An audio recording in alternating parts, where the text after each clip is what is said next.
بسم اللہ الرحمن الرحیم۔ آج کا سبق ہے انسان کا وجود کیا ہے۔ تو ہم بات کرتے ہیں کہ انسان کا جسم تین چیزوں سے بنتا ہے: جسم، روح اور نفس۔ اب بات کرتے ہیں کہ انسانی زندگی کی بنیاد کن چیزوں پر ہے۔ تو بتاتے ہیں کہ انسانی زندگی کی بنیاد ایسے چند امور پر ہوتی ہے جنہیں طب کی دنیا میں امور طبعیہ کہا جاتا ہے اور جن کی تعداد 7 ہے۔ ارکان ہے، مزاج ہے، اخلاق ہے، مفرد اعضاء، ارواح، قوا اور افعال۔ یہ امور طبعیہ ہیں۔ اب ان میں سے ارکان، مزاج اور اخلاق، ان سے انسانی زندگی کے جو اعضاء ہیں وہ بنتے ہیں۔ پھر جب انسانی زندگی کے اعضاء بن جاتے ہیں تو وہ اپنا فعل انجام دینے کے لیے ان امور طبیعیہ کا سہارا لیتے ہیں، جن میں مفرد اعضاء ہے، ارواح ہے، قوا ہے اور افعال ہیں۔ اب بات کرتے ہیں کہ ارکان کس کو کہتے ہیں۔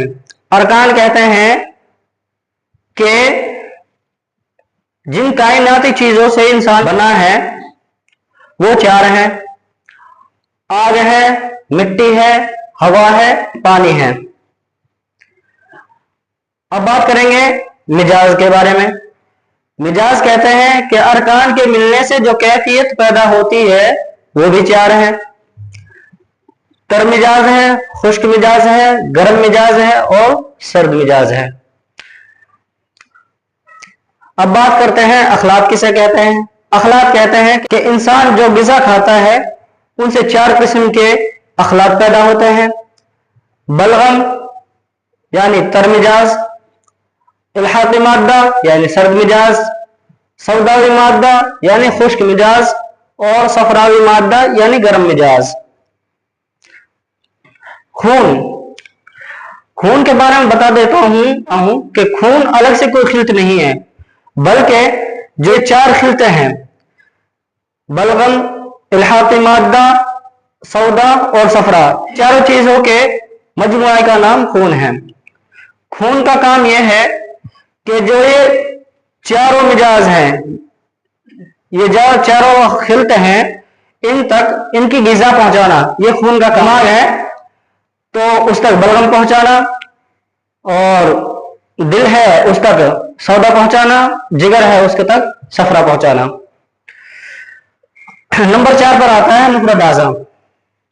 مفرد اعضاء کہتے ہیں کہ اخلاق کے ملنے سے انسانی جسم کے فعلیات بنتے ہیں۔ اخلاق کے ملنے سے مفرد اعضاء بنتے ہیں، جو دماغ ہے، دل ہے، جگر ہے اور ہڈیاں ہیں۔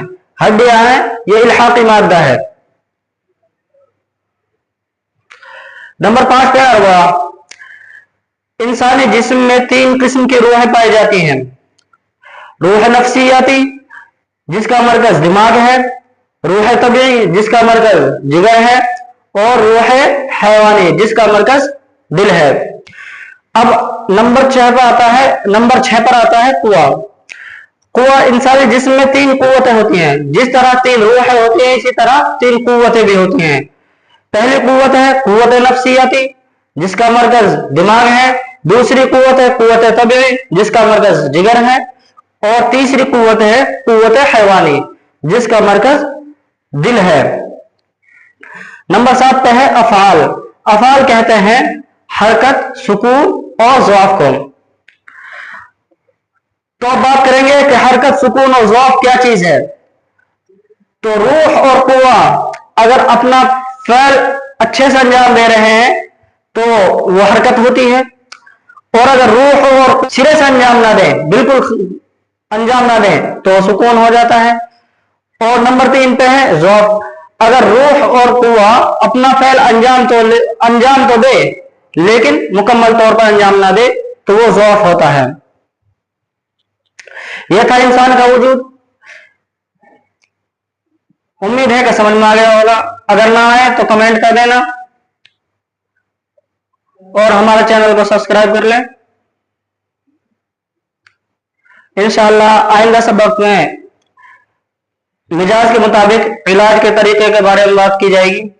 مزاج کے مطابق طریقہ علاج کیا ہے اس کے بارے میں بات کی جائے گی.